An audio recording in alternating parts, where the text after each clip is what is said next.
माँ तो माँ होती है, रुला देने वाली एक हिंदी कहानी। हेलो माँ, मैं राजू बोल रहा हूँ। कैसी हो माँ? मैं ठीक हूँ बेटे। ये बताओ तुम और बहू दोनों कैसे हो?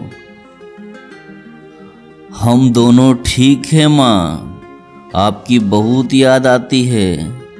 अच्छा सुनो माँ, मैं अगले महीने इंडिया आ रहा हूँ तुम्हें लेने। क्या? हाँ माँ, अब हम सब साथ ही रहेंगे। नीतू कह रही थी माँ जी को अमेरिका ले आओ, वहाँ अकेली बहुत परेशान हो रही होंगी। हेलो, सुन रही हो माँ? हाँ हाँ बेटे। बूढ़ी आंखों से जैसे खुशी की अश्रुधारा बह निकली। बेटे और बहू का प्यार नस नस में दौड़ने लगा। जीवन के 70 साल गुजार चुकी सावित्री ने जल्दी से अपने पल्लू से आंसू पोंछे और बेटे से बात करने लगी। पूरे 2 साल बाद बेटा घर आ रहा था। बूढ़ी सावित्री ने मोहल्ले भर में दौड़ दौड़ कर ये खबर सबको सुना दी। सभी खुश थे कि चलो बुढ़ापा चैन से बेटे और बहू के साथ गुजर जाएगा। राजू अकेला आया था।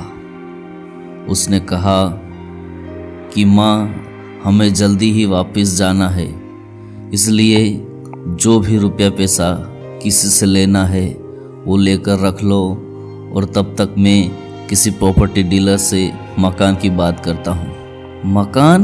माँ ने कहा। हाँ माँ, अब ये मकान बेचना पड़ेगा, वरना कौन इसकी देखभाल करेगा? हम सब तो अब अमेरिका में ही रहेंगे।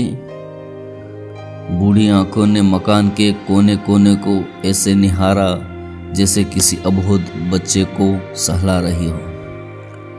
आनन फानन और औने पौने दाम में राजू ने मकान बेच दिया। सावित्री देवी ने वो जरूरी सामान समेटा जिससे उनको बहुत ज़्यादा लगाव था। राजू टैक्सी मंगवा चुका था। एयरपोर्ट पहुंचकर राजू ने कहा, माँ तुम यहाँ बैठो, मैं अंदर जाकर सामान की जांच और बोर्डिंग और वीज़ा का काम निपटा लेता हूँ। ठीक है बेटे। सावित्री देवी वहीं पास ही बेंच पर बैठ गई। काफ़ी समय बीत चुका था। बाहर बैठी सावित्री देवी बार बार उस दरवाजे की तरफ देख रही थी जिसमें राजू गया था, लेकिन अभी तक बाहर नहीं आया।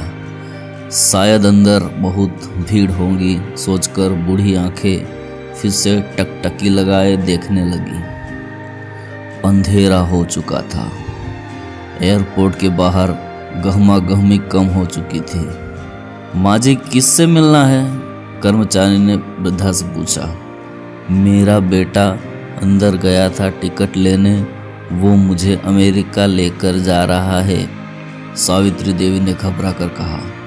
लेकिन अंदर तो कोई पैसेंजर नहीं है, अमेरिका जाने वाली फ्लाइट तो दोपहर में ही चली गई।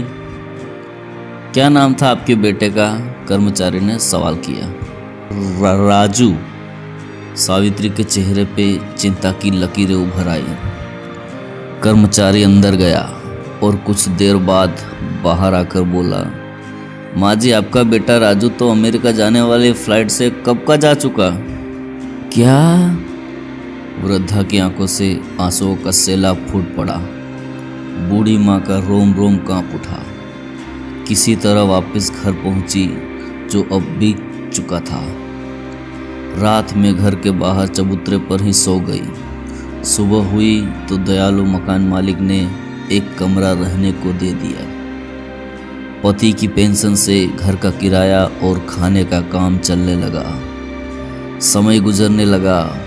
एक दिन मकान मालिक ने वृद्धा से पूछा, माँ जी क्यों नहीं आप अपने किसी रिश्तेदार के यहाँ चली जाएं? अब काफ़ी आपकी उम्र भी बहुत हो गई है, अकेली कब तक रह पाएंगी? हाँ चली तो जाऊं, लेकिन कल को मेरा बेटा आया तो यहाँ फिर कौन उसका ख्याल रखेगा। आँख से आंसू आने लग गए दोस्तों।